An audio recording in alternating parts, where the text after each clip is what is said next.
Assalamualaikum warahmatullahi wabarakatuh. Alhamdulillah wassalatu wassalamu ala Rasulillah wa ala alihi wa sahbihi wa man wala amma ba'du.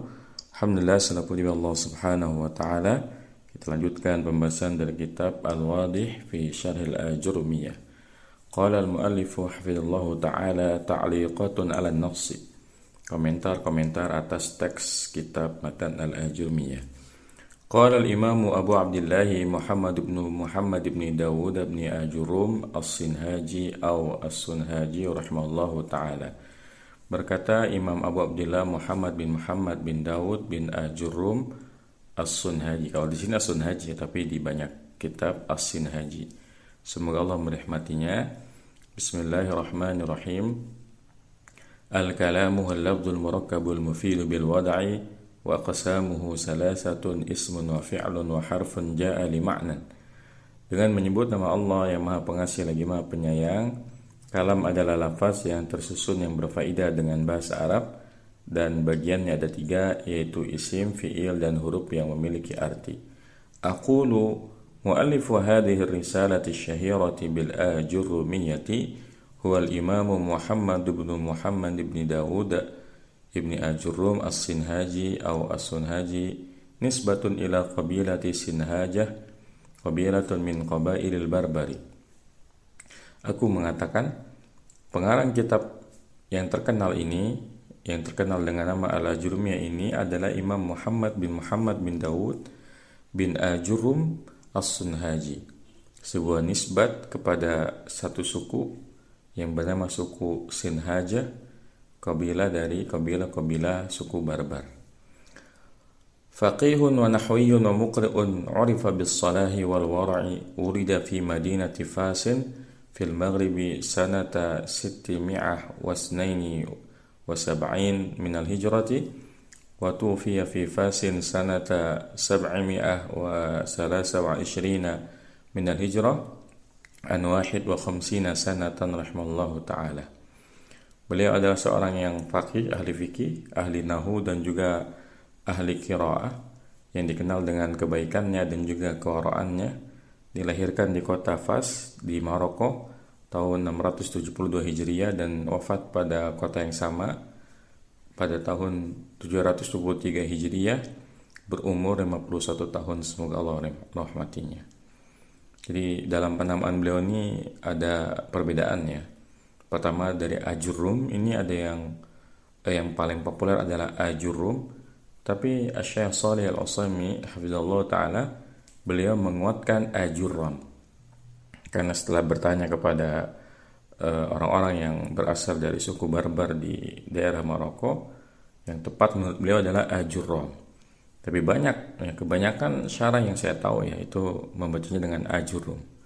Kemudian As-Sinhajinya pun sama ada yang As-Sunhaji, ada yang As-Sinhaji. Tapi ini bukan sesuatu yang harus kita permasalahkan Nah, bayyana al-musannifu huna salasata umurin hiya ta'riful kalami wa bayanu aqsamihi wa bayanu alamati kulli qismin. Di sini musannif menjelaskan 3 perkara. Yang pertama definisi kalam, penjelasan bagian-bagiannya, dan penjelasan tanda setiap bagian tersebut.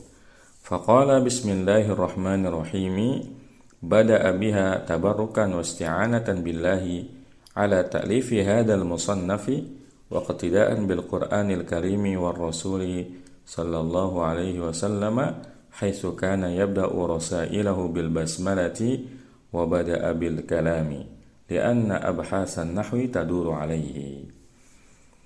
Kemudian musannif berkata bismillahirrahmanirrahim. Ia memulai menulis kitab Matan Al-Ajurmiyah dengan mengucapkan bismillahirrahmanirrahim, tabarrukan sebagai bentuk mencari keberkahan dan juga memohon pertolongan kepada Allah dalam menyusun kitab karangan ini, dan sebagai bentuk mengikuti Al-Quran yang mulia dan Rasul sallallahu alaihi wasallam, di mana Rasulullah memulai surat-suratnya dengan bismillah.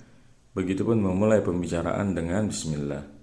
Karena pembahasan nahwu itu berkutat pada masalah tersebut. Artinya pembahasan nahwu itu enggak jauh-jauh dari pembahasan tentang Al-Qur'an dan hadis Rasulullah sallallahu alaihi wasallam. Al-kalamu huwa al-lafdhu ay as-sawtul mushtamilu ala ba'dil ahrufi nahwu zaidin. Fa in lam yujad lafdhun kal kitabati fala yu'addu 'inda nuhati kalaman. Falau fatahta ayya kitabin wa nazarta fihi fala yu'addu kalaman ma lam tatalaffaz. Kemudian perkataan beliau, kalam adalah lafaz. Lafaz adalah suara yang terhimpun dari sebagian huruf-huruf hijaiyah. Contohnya Zaidun. Zaidun ini kan ya dia terhimpun dari zai, ya dan dal. Jadilah kata Zaidun. Maka jika tidak didapati lafaz seperti tulisan, maka tidak dianggap kalam menurut ulama nahwu. Maka kalau sekiranya engkau membuka kitab apa saja dan engkau melihat kitab tersebut, maka ia tidaklah dianggap kalam selama tidak dilafazkan. Jadi kalau kita baca kitab, apa yang tertulis dalam kitab itu bukanlah kalam selama tidak dilafazkan. Jadi kalau kita cuma baca, itu bukan kalam, itu adalah kitabah, tulisan. Nah, wa qawluhu al-murakabu ay al-mutawakkinu aw al-mutawakkanu min kalimataini fa aksara. Fal mufradu nahwu Zaidin laisa bikalamin. Nah, syarat kalam yang kedua, yang pertama kan lafaz, yang kedua adalah al-murakkab. Apa itu al-murakkab? Yaitu yang terkandung ya, yang disusun dari dua kata atau lebih. Jadi kalam itu minimal dua kata. Maka satu kata seperti Zaid laisa bikalamin, bukanlah kalam. Jadi harus dua kata, misalnya Zaidun talibun, ini baru kalam karena sudah murakkab. Tapi kalau Zaidun saja atau talibun saja, ini belumlah kalam. Kemudian al-mufidu ay alladhi yahsunu sukutu alaihi fanahu gulamu Zaidin laisa bikalamin li'annahu la yahsunu sukutu alaihi. Syarat yang ketiga adalah mufid, yaitu berfaidah, memberikan pemahaman. Artinya yang membuat orang itu diam dengan mendengar kalimat tersebut. Contohnya gulamu Zaidin, pembantunya Zaid, ini bukanlah kalam. Ya, gulam itu bisa dijadikan pembantu, bisa dijadikan anak ya. Ini bukan kalam. Kenapa? Karena kalau kita ngomong gulamu Zaidin la yahsunu sukutu alaihi, ya, enggak akan diam orang yang dengar ataupun yang bicara. Pasti nanya, kenapa gulamnya Zaid ya. Jadi kalau ada penjelasannya misalnya gulamu Zaidin mahirun, nah ini baru kalam namanya. Jadi kesimpulannya, semua yang mufid itu pasti murakkab, tapi tidak semua yang murakkab itu mufid ya. Semua yang mufid pasti murakkab, tapi tidak semua yang murakkab itu mufid ya. Contohnya misalnya qama Zaidun. Nah ini qama Zaidun, ini dia pertama dia murakkab karena dua kata. Kedua dia mufid ya, karena orang paham. Kalau ada yang ngomong qama Zaidun, orang akan paham. Tapi kalau kita tambahkan in depannya, misalnya in qama Zaidun, ini kan kalimatnya jadi gantung ya. In qama Zaidun, jika Zaid berdiri, orang pasti akan nanya kenapa jika Zaid berdiri. Misalnya in qama Zaidun ajlis ya. In qama Zaidun ajlis, jika Zaid berdiri, saya duduk. Ini baru paham orang. Tapi kalau cuma in qama Zaidun, orang nggak akan paham. Ini yang menunjukkan bahwa tidak semua yang murakkab itu mufid ya. Nah, kemudian bil wad'i yaqsidu bil wad'i an takunal kalimatu mawdu'atan wa musta'malatan min qibalil arabi. Fakalamun ghairul arabi mahma kana mufidan wa mufhaman laisa bikalamin 'inda nuhati. Kemudian bil wad'i maksudnya adalah bahwa kalimat tersebut disusun atau digunakan oleh orang-orang Arab ya. Maka perkataan bukan orang Arab ya, sekalipun dia berfaedah dan juga dipahami, bukanlah kalam menurut ulama nahwu ya. Jadi harus bahasa Arab ya. Meskipun kalau kita baca syarah yang lain ya, bil wad'i ini ada dua pemahamannya. Ada yang bil wad'i al-arabi dengan bahasa Arab, ada yang bil qasdi ya dengan maksud ya. Nah, Wa aqsamuhu ay aqsamul kalami bima'na ajza'uhu allati yata'alafu minha ismun wa fi'lun wa harfun. Dan bagian, artinya bagian yang menyusun kalam, karena kan harusnya kalau kita mengatakan bagian kalam, ya kalam itu terbagi menjadi dua. Ada al-jumlatul ismiyah, ada al-jumlatul fi'liyah. Maka aqsamul kalam di sini lebih tepat dimaknai sebagai unsur penyusun kalimat, bukan bagian kalimat. Ya. Karena kalau bagian kalimat dua, yaitu jumlah ismiyah, jumlah fi'liyah. Kalau isim, fi'il, huruf itu adalah bagian yang menyusun kalimat. Ya. Nah, ada tiga, isim, fi'il, dan huruf. Summa wasafal musannifu al-harfa biqawlihi ja'a li ma'nan wa hadha ihtirazun anil harfi alladhi ja'a li mabna ay ahrufil hijai fa innaha ghairu mabhusin anha fil nahwi. Kemudian musannif mensifati huruf dengan ucapannya ja'a li ma'nan, yaitu huruf yang punya arti. Artinya ini adalah pengecualian dari huruf yang hanya menyusun saja tapi nggak ada maknanya.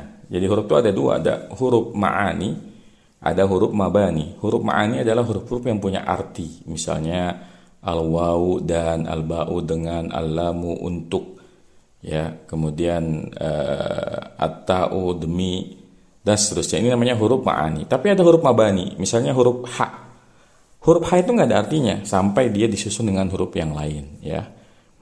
Begitupun misalnya zai, nggak ada artinya sampai dia disusun dengan huruf yang lain. Nah, itu namanya huruf mabani. Nah, artinya huruf hijaiyah, maka yang nggak punya arti, maka dia tidak dibahas dalam ilmu nahwu. Jadi yang dibahas dalam ilmu nahwu hanyalah huruf-huruf yang punya arti. Nah,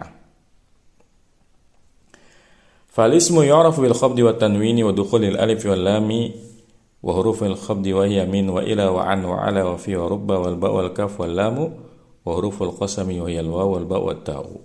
Maka isim itu dikenal dengan jar, dengan tanwin, dengan masuknya alif dan lam, dan dengan huruf jar. Yaitu, ya, huruf jar adalah min, dari, ila, ke, an, dari, ala di atas, fi di dalam, rubba bisa sering, bisa jarang, betapa sedikit, betapa banyak, tergantung konteks kalimatnya, dan ba, dan kaf, dan lam, dan huruf sumpah, yaitu wawu, ba, dan ta.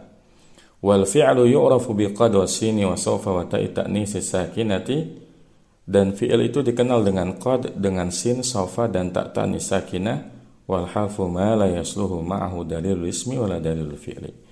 Dan huruf adalah apa yang tidak cocok baginya petunjuk isim, tidak pula petunjuk fi'il. Sederhananya, apa yang bukan fi'il dan isim, maka dia adalah huruf. Falismu yu'rafu bil khabdi al-jarru wal khabdu bima'na wahidin, ya, bima'nan wahidin wa huwa at-taghayyur bil kasrati. Maka isim dikenal dengan jar. Jar dan khafat itu dengan makna yang sama, yaitu perubahan dengan kasrah. Jadi khafat itu adalah istilahnya ulama Kufah, ya. Adapun jar istilahnya ulama Basrah. Jadi kalau kita belajar nahwu, kita harus tahu bahwasanya ada dua madrasah, ada dua sekolah yang dikenal mengembangkan ilmu nahwu sampai akhirnya sampai kepada kita, yaitu para ulama yang ada di Basrah dan para ulama yang ada di Kufah. Nah, mereka ini sering berbeda, ya. Dan kalau kita lihat kenapa ulama Basrah sama ulama Kufah ini sering berbeda, ternyata ujung-ujungnya itu adalah masalah politik, ya. Ujung-ujungnya adalah masalah politik, ya, pertentangan antara dinasti Abbasiyah dengan dinasti Umayyah yang menyebabkan mereka akhirnya berbeda pula dalam masalah nahwu. Tapi, ya, isinya sama aja. Misalnya bagi ahli Kufah istilahnya khafat, bagi ulama Basrah istilahnya jar. Jadi nggak ada perbedaan sama sekali, cuma beda namanya aja, hakikatnya sama, ya. Nah, watanwini wa dukhulil alif wal lam wa hurufil khabdi ay hurufil jarri nahwu dhahaba zaidun ilal baiti fa zaidun ismun liwujudi tanwini fihi wa baitun ismun liwujudi salasi alamatin fihi wa hiya al wa dukhulu harfil khabdi alaihi ila wujudul khafdi ay al-kasrati fi akhirih. Dan isim juga dikenal dengan tanwin, masuknya alif lam dan juga huruf jar. Artinya ya, huruf khafat, yaitu huruf jar. Contohnya dhahaba Zaidun ilal baiti, Zaid telah pergi ke rumah, maka Zaid adalah isim karena adanya tanwin padanya, dan bait juga isim karena adanya 3 tanda padanya, yaitu yang pertama ada al, yang kedua masuknya huruf jar yaitu huruf jar ila, yang ketiga adanya jar yaitu kasrah pada akhirnya. Karena semua yang majrur pasti isim ya. Wa ma yanbaghi ma'rifatuhu anna al wa tanwina la yajtami'ani fi kalimatin fala yuqalu ja'a ar-rajulun. Dan ya di antara apa yang patut diketahui ya oleh pembelajar nahwu bahwasanya al dan tanwin tidak akan berkumpul pada satu kalimat, ya pada satu kata, maka tidak dikatakan ja'a rajulun. Jadi pilihannya antara ja'a rajulun atau ja'a rajulu. Enggak mungkin keduanya berhimpun dalam satu kata. Pilihannya kalau enggak mau ditanwinkan kasih al, kalau enggak ada al ya ditanwinkan, ya seperti itu. Summa akhadha al-musannifu fi addi hurufil jarri fadhakara 12 harfan wa hiya min wa ila wa an wa ala wa fi wa rubba wal ba wal kaf wal lam wa huruful qasami wal waw wal ba wa ta'u. Kemudian musannif ya menjelaskan beberapa huruf jar, lalu ia menyebutkan 12 huruf, yaitu min, ila, an, ala, fi, rubba, ba, kaf, lam, dan huruf sumpah yaitu waw, ba, dan ta. Wa hadhihi kunna dzakarna ba'daha fi syarhi wa ba'daha lam nadhkurhu ikhtisaran wa tadarrujan fil bayani wa ilaika amsilatuha dhahabtu min al-Iraqi ila Syami. Dan di sini ya kami sudah menyebutkan sebagiannya di dalam syarah dan sebagiannya belum kami sebutkan karena untuk meringkas dan untuk tadarrujan, upaya bertahap di dalam penjelasan. Dan aku berikan kepadamu contoh-contohnya. Dhahabtu minal Iraqi ila Syami, aku pergi dari Irak ke Syam. Ini contoh min dan ila. Ramaitu anil qausi, ya. Biasanya kalau di kitab lain ada as-sahmanya. Ramaitu sahmanil qausi, aku melemparkan anak panah dari busurnya. Sa'atu ala sathi, ya. Sa'atu ala sathi, aku menaiki atap, ya. Sa'atu itu artinya menaiki satu atap. Dakhaltu fil masjid, aku masuk di dalam masjid. Rubba akhin laka lam talidhu ummuka, betapa banyak saudara bagimu yang tidak dilahirkan oleh ibumu. Ini pepatah yang cukup terkenal ya di kalangan Arab, bahwa kadang-kadang kita punya teman yang bukan saudara kita, tapi kebaikannya melebihi saudara sendiri. Wa ma'na rubba huna huwa taqlilu, ay qalilan ma tajidu laka akhan fillahi haqqan. Dan makna ruba di sini adalah at-taqlil dengan makna jarang. Artinya sedikit engkau dapati ya bagimu saudara di jalan Allah haqqan, yang benar-benar saudara. Ya. Nah, katabtu bil qalami, aku menulis dengan pulpen. Zaidun kal qamari, Zaid seperti bulan. Al malu li Zaidin, harta milik Zaid. Wa huruful qasami hiya min hurufil jarri, fa hiya tufidu ma'na al qasami wal halfi wa tajurru al isma alladhi tadkhulu alayhi, mislu wallahi la af'alanna kada, billahi alayka la taf'al kada, tallahi la af'alanna kada. Nah, dan huruf qasam itu bagian dari huruf jar, maka dia memberikan faidah makna sumpah, ya. Dan ia menjarkan isim yang masuk kepadanya. Contohnya wallahi, demi Allah aku benar-benar akan melakukan itu. Billahi, ya, demi Allah kamu harus melakukan, ya. Alaika la tafal kada, kamu tidak boleh melakukan itu.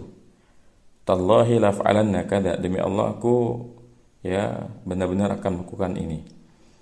ومن هنا ظهر لك لم عد المصنف الباء مرتين فهي في الأولى ليست للقسم وفي الثانية للقسم. Ya, nah. Dan dari sini jelaslah bagimu bahwasanya musannif tidak menghitung ba dua kali. Maka dia yang pertama bukanlah untuk qasam, yang kedua untuk qasam, ya. Maksudnya kan ba di sini disebutkan dua kali ya. Ba yang pertama yaitu pada wa yamin wa ila wa wala fi ruba wal ba'u. Itu ba biasa yang maknanya bukan sumpah tapi dengan. Tapi ba yang kedua itu adalah sumpah, ya. Nah. ثم بدأ بعلامات الفعل ويلاحظ عليه أنه لم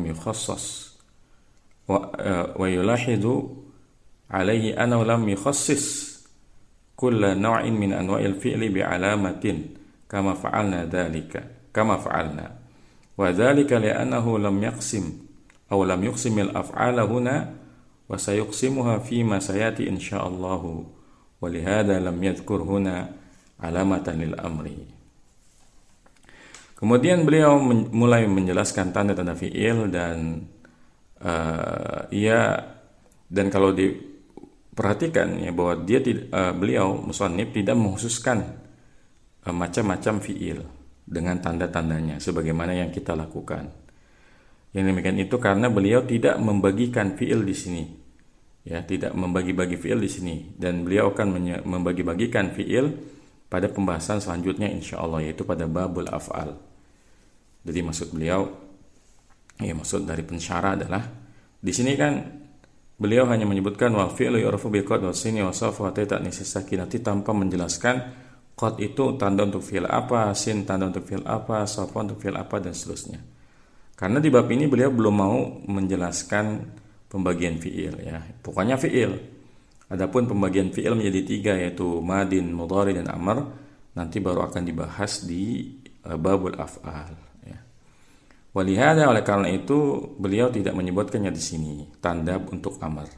Faqala wal fi'lu yu'rafu bi qad was sini wa safa wa ta'nis sakinati. Dan fi'il itu dikenal dengan qad, sin, safa dan ta'nis sakinah. Ini kan enggak ada tanda buat fi'il amr. Ya, kita bedah ya. Qad itu kan tanda buat fi'il madhi dan fi'il mudhari. Kemudian sin tanda untuk fi'il mudhari saja. Safa pun sama tanda untuk fi'il mudhari saja. Kemudian ta'nis sakinah ini adalah tanda untuk fi'il madhi saja. Fi'il amr sama sekali belum disebutkan di sini. Nah,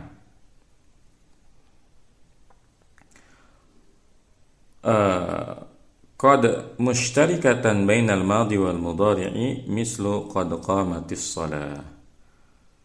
Kadang-kadang berkumpul antara fi'il madhi dan fi'il mudhari. Ya maksudnya qad ini qad harusnya ini sebagai mubtada ya.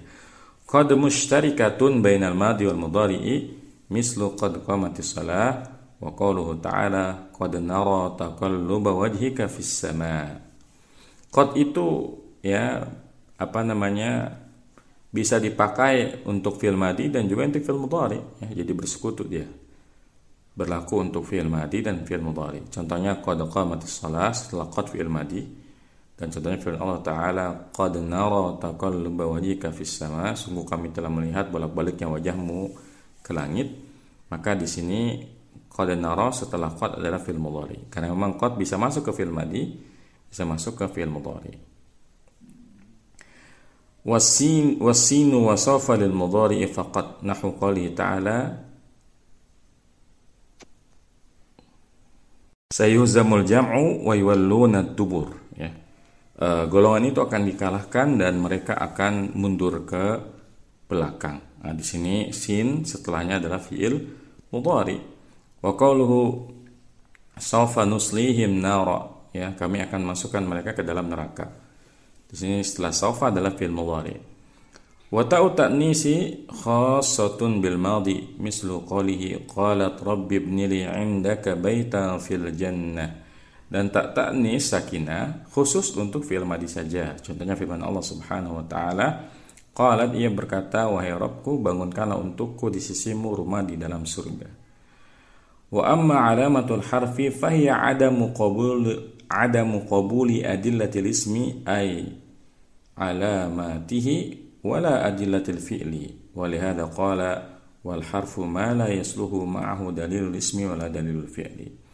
Adapun tanda huruf maka dia adalah ketiadaan menerima petunjuk-petunjuk isim, artinya tanda-tandanya, tidak pula petunjuk-petunjuk fi'il. Walihada qala, oleh karena ini ya musannif mengatakan huruf adalah apa yang tidak cocok bersamanya petunjuk isim, tidak pula petunjuk fi'il. Ya, demikian untuk komentar beliau atas Babul Kalam, semua bermanfaat. Wassallallahu ala nabiyina Muhammadin wa ala alihi washabbihi wasallam. Subhanakallahumma bihamdika asyhadu an la ilaha illa anta astaghfiruka wa atubu ilaik. Wassalamualaikum warahmatullahi wabarakatuh.